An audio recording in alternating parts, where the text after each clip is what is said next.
चलिए आज हम पढ़ेंगे छत्तीसगढ़ का इतिहास। आज का हमारा टॉपिक होगा क्या? छत्तीसगढ़ का इतिहास।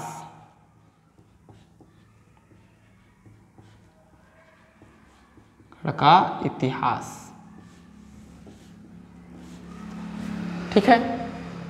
इस पर हम आज बात करेंगे छत्तीसगढ़ का इतिहास पे। चलिए देखते हैं। पहला देखते हैं इतिहास। इतिहास किसे कहते हैं भाई? ठीक है, इतिहास किसे कहते हैं? इतिहास जो है 3 शब्दों से मिलकर बना है। इति, फिर हा और आस। 3 शब्दों से क्या हुआ है? मिल करके बना है इतिहास। इसका फिर अर्थ, इतिहास का अर्थ क्या होता है भाई? इतिहास का अर्थ क्या होता है?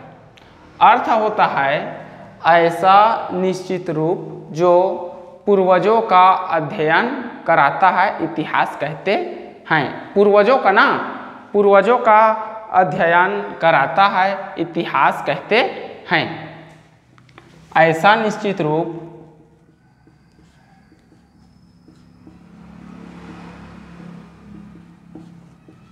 निश्चित रूप जो पूर्वजों का अध्ययन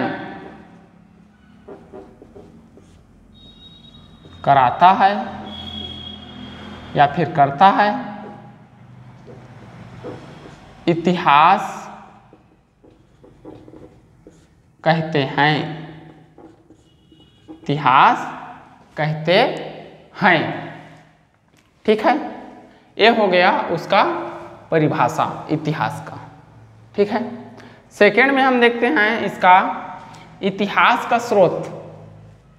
दूसरा पॉइंट, प्रथम पॉइंट ए हो गया, सेकेंड पॉइंट है इसका स्रोत, इतिहास का स्रोत।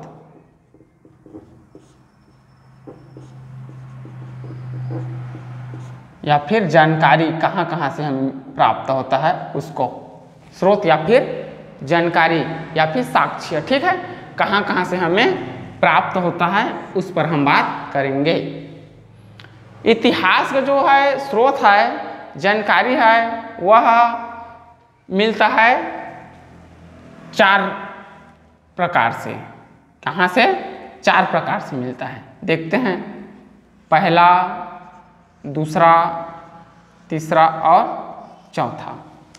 4 प्रकार से इतिहास का जानकारी हमें, मतलब पूर्वजों का जानकारी प्राप्त होता है 4 प्रकारों से। पहला जो प्रकार है उसमें है आपका पुरातात्विक स्रोत। पहला जो स्रोत रहता है वह पुरातात्विक स्रोत रहता है। पुरातात्विक स्रोत, जहाँ से उत्खनन से जो चीज़ हमें प्राप्त हुआ है उसको हम लोग कहते हैं पुरातात्विक स्रोत। उत्खनन वगैरह से प्राप्त होता है उसको। दूसरा मिलता है आपका साहित्यिक स्रोत।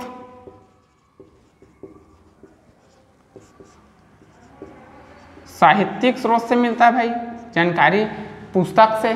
साहित्य मतलब पुस्तक वगैरह से, ठीक है। उसी प्रकार तीसरा जो क्रम है वह है आपका विदेशी यात्रियों के विवरण से। विदेशी यात्रियों के विवरण से मिलता है। विदेशी यात्रियों के विवरण से मिलता है। और चौथा मिलता है मौखिक वाचिक साहित्य से। मौखिक वाचिक साहित्य से मतलब जनश्रुति, कथा वथा से मिलता है, ठीक है।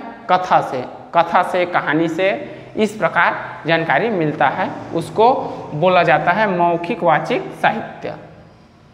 ये हो गया आपका 4 प्रकार से क्या होता है? जानकारी प्राप्त होता है।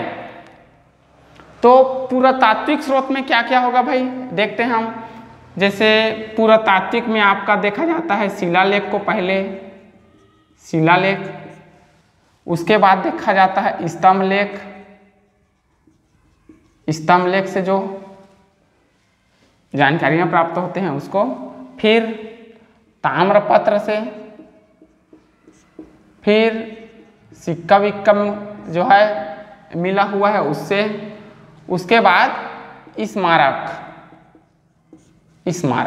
इस प्रकार से पुरातात्विक स्रोत के अंतर्गत देखा जाता है। ठीक है। उसके बाद साहित्यिक स्रोत जैसे पुस्तक वगैरह के बारे में हमें देखना है कि उस समय क्या क्या पुस्तक वगैरह थे, मिला था उसको। उसके बाद विदेशी यात्रियों का विवरण, जैसे चीनी यात्री हैं हमारे यहाँ का ह्वेनसांग, उसके बारे में यहाँ हम पढ़ेंगे, ह्वेनसांग के बारे में। ठीक है। उसके बाद मौखिक वाचिक साहित्य, इसमें देखेंगे कथा या फिर कहानी के बारे में हम देखते हैं कि वह क्या बताता है पूर्वजों के बारे में। उस पर चलिए देखते हैं बारी बारी से देखते हैं। चलिए हम बात करेंगे पुरातात्विक में पहला शिलालेख का बारे में बात करेंगे। शिलालेख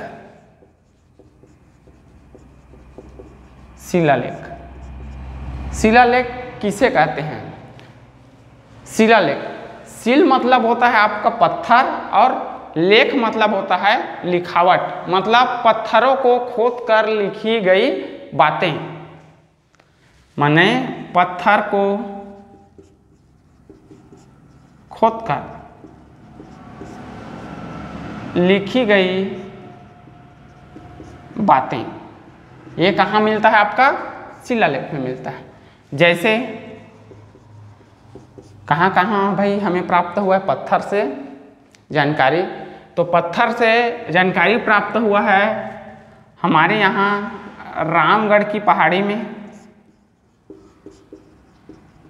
रामगढ़ की पहाड़ी और जोगीमारा की गुफा यहाँ मिला है आपका पत्थर पर जानकारियाँ जो है। उसके बाद जितने भी जो है अगर देखा जाए तो अशोककालीन शिलालेख है, वो सब में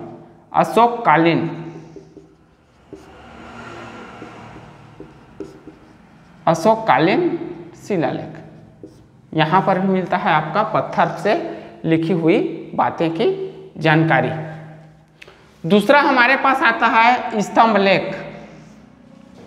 क्या आता है? स्तंभ लेख आता है। स्तंभ मतलब होता है खंभा, लेख मतलब होता है लिखना।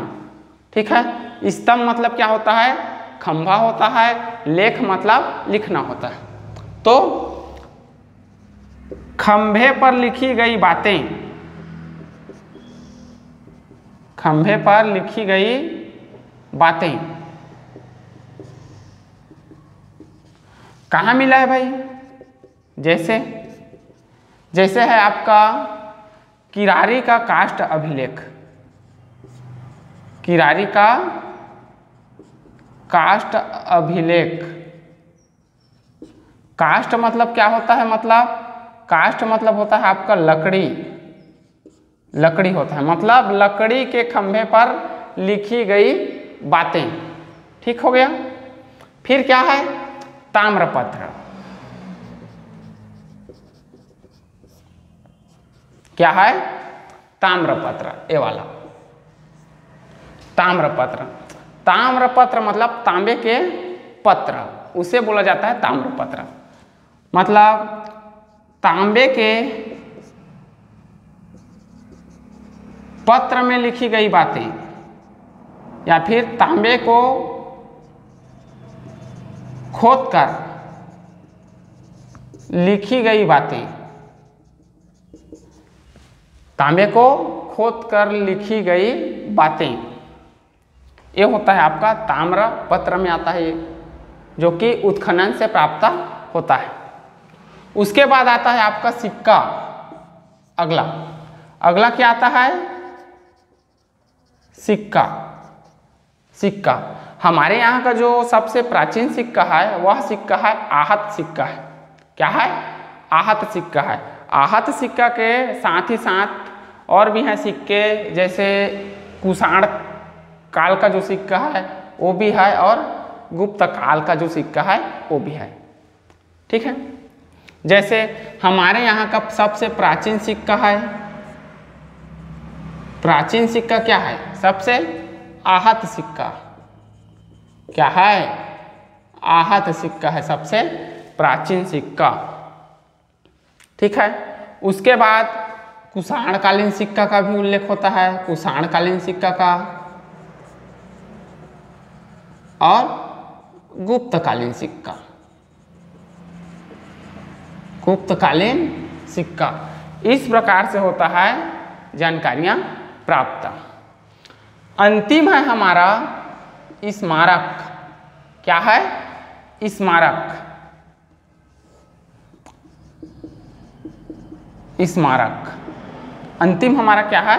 स्मारक है। स्मारक के अंतर्गत आपका आता है, सबसे प्राचीन है आपका सिरपुर का लक्ष्मण मंदिर को लिया गया है। सिरपुर का लक्ष्मण मंदिर, यह सबसे क्या है? प्राचीन मंदिर है। सिरपुर का लक्ष्मण मंदिर, इसको लिया गया है।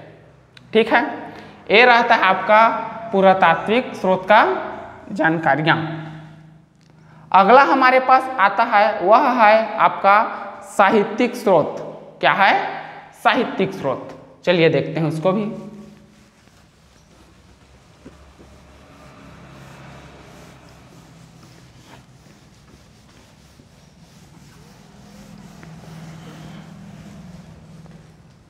दूसरा आता है साहित्यिक स्रोत।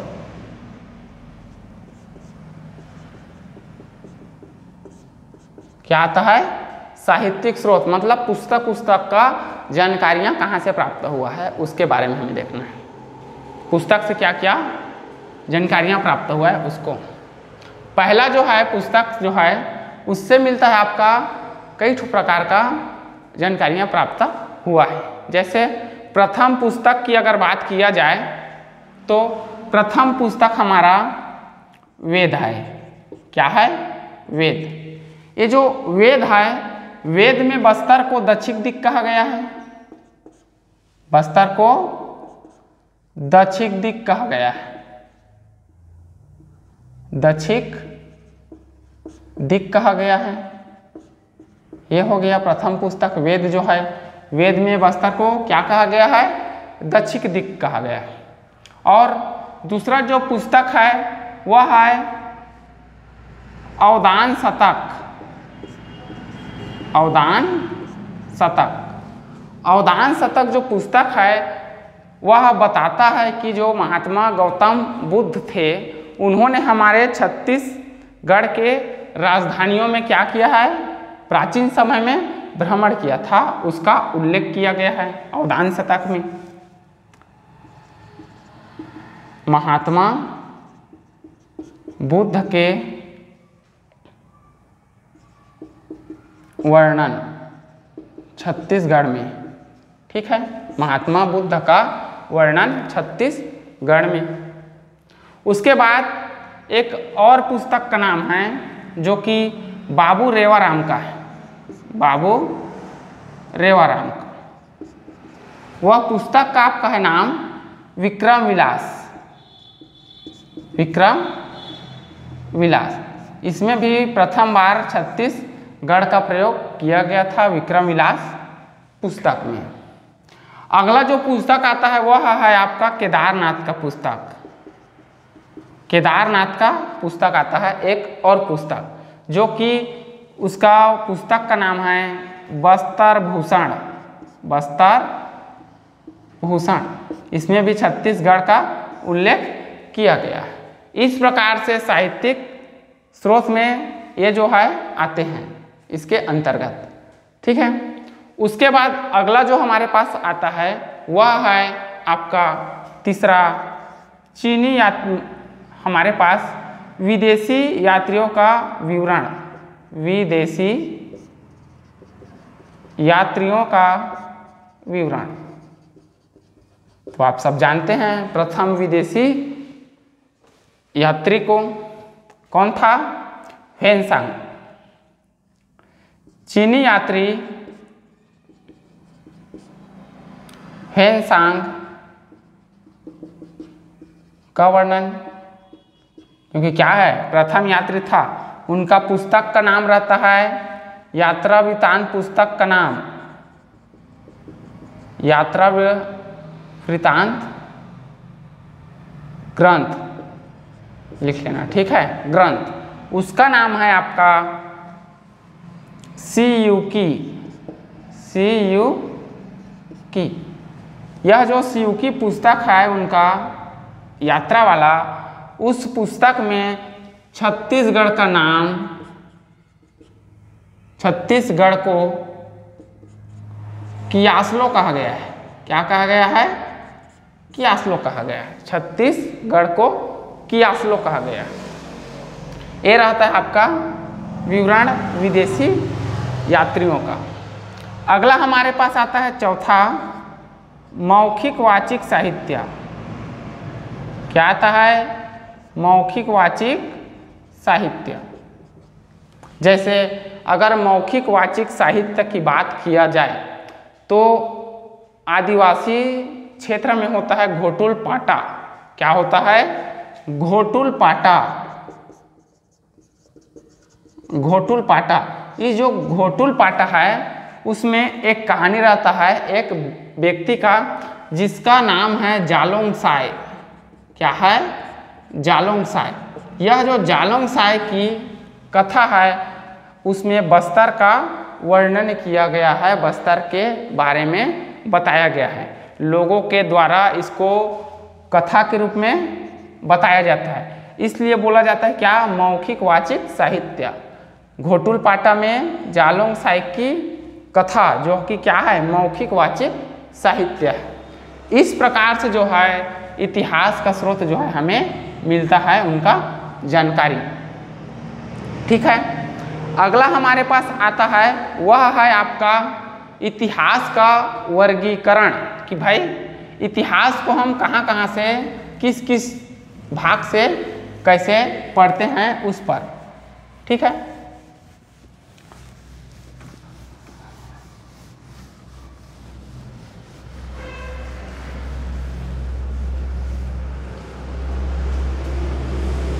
इतिहास का जो है आता है वर्गीकरण, इतिहास का वर्गीकरण आता है, ठीक है। इतिहास का वर्गीकरण, चलिए हम इसको बांटते हैं तीन भाग में। पहले वर्गीकरण को तीन भाग में बांटते हैं भाई। पहला जो है वो है आपका प्रागैतिहासिक काल। क्या है? प्रागैतिहासिक काल। दूसरा को हम जानते हैं आद्य ऐतिहासिक काल। आद्य ऐतिहासिक काल। तीसरा हमारे पास आता है ऐतिहासिक काल। क्या आता है? ऐतिहासिक काल। आद्य ऐतिहासिक काल और ऐतिहासिक काल। पहले देखते हैं इसको, प्रागैतिहासिक काल को। इसका चार भाग होता है। कितना भाग? चार भाग। पहला जो होता है इसके अंतर्गत जो आता है वो है पूर्व पाषाण काल आता है। पूर्व पाषाण काल। उसके बाद सेकंड में आता है मध्य पाषाण काल। मध्य पाषाण काल। उसके बाद आता है उत्तर पाषाण काल। उत्तर पाषाण काल। फिर अंतिम में है आपका नवपाषाण काल। नवपाषाण काल। इस प्रकार से प्रागैतिहासिक काल को पढ़ा जाता है, भाग में डिवाइड करके, ठीक है। उसके बाद दूसरा हमारे पास है, वह है आद्य ऐतिहासिक काल। इसमें हम पढ़ते हैं सिंधु घाटी सभ्यता को। सिंधु घाटी सभ्यता, इसको पढ़ा जाता है। ऐतिहासिक काल में हम पढ़ते हैं, उसको देखते हैं। ऐतिहासिक काल, ऐतिहासिक काल का कई ठो भाग है, उसको देखते हैं। 3 भाग इसको देखेंगे ऐतिहासिक काल का। ऐतिहासिक काल का 3 भाग देखेंगे, कौन कौन से होता है उसको भी देखते हैं, है ना। 3 भाग इसका जो होता है, 3 भाग होता है। पहला होता है आपका प्राचीन काल। पहला क्या होता है? प्राचीन काल होता है। दूसरा होता है मध्य काल और तीसरा होता है आधुनिक काल। इस प्रकार होता है 3 ऐतिहासिक काल जो है। प्राचीन काल में हम पढ़ते हैं हमारे यहाँ पहला पाषाण काल को, पाषाण वसाण, ठीक है। दूसरा जो है हम पढ़ते हैं वह है वैदिक काल। क्या? वैदिक काल, वेदों के बारे में पढ़ते हैं, ठीक है। और तीसरा पढ़ते हैं हम रामायण काल। क्या? रामायण काल। और चौथा पढ़ा जाता है महाभारत काल। और 5वां इसी बीच में बौद्ध धर्म, फिर जैन धर्म और फिर महाजनपद काल। महाजनपद काल, इसको पढ़ा जाता है इतना। उसके बाद महाजनपद काल के बाद भारतीय राजवंश शुरू होता है। क्या होता है? राजाओं का वंश, यहाँ राजपाट स्टार्ट होता है। पहला जो हमारे यहाँ होते हैं प्रथम भारतीय राजवंश, वह होते हैं मौर्य वंश। कौन सा वंश? मौर्य वंश। मौर्य वंश के बाद दूसरा होते हैं, वह है आपका सातवाहन वंश। कौन सा वंश? सातवाहन वंश। सातवाहन वंश के बाद तीसरा होते हैं कुषाण वंश। कुषाण वंश। और फिर चौथा होते हैं, वह होते हैं आपका मेघवंश। मेघवंश। और मेघवंश के बाद आपका 5वां होते हैं, पांचवा जो होते हैं वह होते हैं वाकाटक वंश। कौन सा वंश? वाकाटक वंश। वाकाटक के बाद अंतिम जो होता है वह होता है क्या? गुप्त वंश। इस प्रकार से 6 जो है भारतीय जो है वंश का उल्लेख हमारे यहाँ मिलता है, राजवंश का उल्लेख हमारे यहाँ मिलता है, 6 जो है। उसके बाद चालू होता है क्षेत्रीय वंश, हमारे यहाँ का लोकल वंश, क्षेत्रीय राजवंश चालू होता है। क्षेत्रीय राजवंश, क्षेत्रीय राजवंश स्टार्ट होता है। फिर तो पहला हम देखते हैं राजर्षि तुल्य वंश। क्या? राजर्षि तुल्य वंश। उसके बाद पर्वत द्वारक वंश। पर्वत द्वारक वंश। उसके बाद नल वंश। फिर नल वंश के बाद आता है अगला हमारे पास सरभपुरी वंश। सरभपुरिया वंश। उसके बाद आता है पांडु वंश। क्या? पांडु वंश। और पांडु वंश के बाद फिर आता है बाण वंश, बाण वंश के बाद सोमवंश। इस प्रकार से हमारे यहाँ का जो प्राचीन इतिहास है वह चलता है क्रम से, और इतना चीज हमें प्राचीन में पढ़ना पड़ता है। यह जो क्षेत्रीय है जो वंश है उसको पेपर में क्रम से पूछा जाता है, इसको पेपर में क्रम से पूछा जाता है कि कौन कौन से वंश जो है हमारे यहाँ शासन किया है, उसको पूछा जाता है। कौन कौन से राजवंश का जो है हमारे यहाँ था उसको बोल करके पूछा जाता है। यह जो क्षेत्रीय है उनको। मध्यकाल की अगर बात किया जाए तो मध्यकाल में हम पढ़ते हैं क्या? कलचुरी वंश। क्या पढ़ते हैं? कलचुरी वंश। कलचुरी वंश का दो शाखा, आपका प्रथम शाखा जो है रतनपुर, दूसरा शाखा रायपुर। इसके बारे में हम पढ़ते हैं, ठीक है। फिर जो हम देखते हैं वह देखते हैं नागवंश के बारे में। किसके बारे में? नागवंश के बारे में। इसका भी दो शाखा था, दो ठो था नागवंश जो है। पहला देखते हैं फड़ी नागवंश, जिसका शासन क्षेत्र रहता है कवर्धा। और दूसरा जो है देखते हैं वह है छिंदक नागवंश,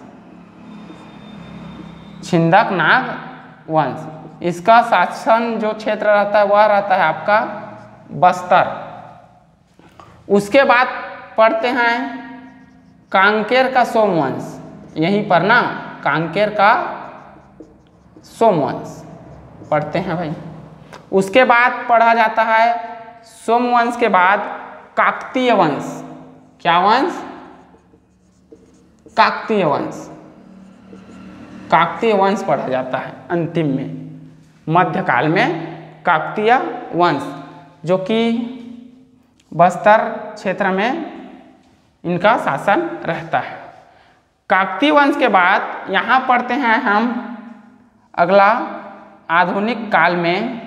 तो हम जो है पहला देखते हैं यहाँ मराठा काल।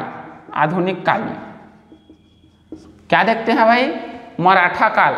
मराठा काल एक बार देखते हैं क्या? अप्रत्यक्ष, और दूसरा देखते हैं प्रत्यक्ष। यहाँ के जो कलचुरी शासक होते हैं रतनपुर का, जिसका नाम रहता है अंतिम व्यक्ति मोहन सिंह। मोहन सिंह को हरा करके मराठा शासन जो है यहाँ स्थापित किया जाता है लगभग 1745 में, ठीक है। उसके बाद देखा जाता है मराठा के बाद सूबा शासन। सूबा शासन, और सूबा शासन के बाद फिर यहाँ जो है आता है आपका अप्रत्यक्ष ब्रिटिश शासन। अप्रत्यक्ष ब्रिटिश शासन, और ब्रिटिश शासन के बाद आता है पुनः मराठा शासन। फिर से पुनः मराठा शासन। क्या आता है? पुनः आता है मराठा शासन। मराठा शासन के बाद अगला हम पढ़ते हैं, वो पढ़ते हैं 1857 का क्रांति। 1857 का क्रांति पढ़ते हैं। क्रांति के बाद हम पढ़ते हैं अगला, वो है प्रत्यक्ष ब्रिटिश शासन। प्रत्यक्ष ब्रिटिश शासन। इसके बाद अगला जो पढ़ा जाता है वह है स्वतंत्रता आंदोलन। स्वतंत्रता आंदोलन। इस प्रकार से क्रम से हम पढ़ते हैं, प्रश्न पूछा जाता है, ठीक है। इसको तो और खास करके क्षेत्रीय राजवंश को पूछा गया है कई बार व्यापम के द्वारा, ठीक है। अगला हमारा टॉपिक होगा वह होगा पाषाण काल। यहाँ से हम पढ़ेंगे, ठीक है, पाषाण काल। अगला हमारा टॉपिक होगा वह होगा पाषाण काल। आया बात समझ में? ठीक, इतना होता है क्रम से। लिखिएगा बहुत आसानी से बताया हूँ मैं इसको, क्रम से एकदम। ठीक है, लिख लेंगे आप लोग। ठीक है, फिर चलिए मिलते हैं अगला वीडियो में, तब तक के लिए धन्यवाद।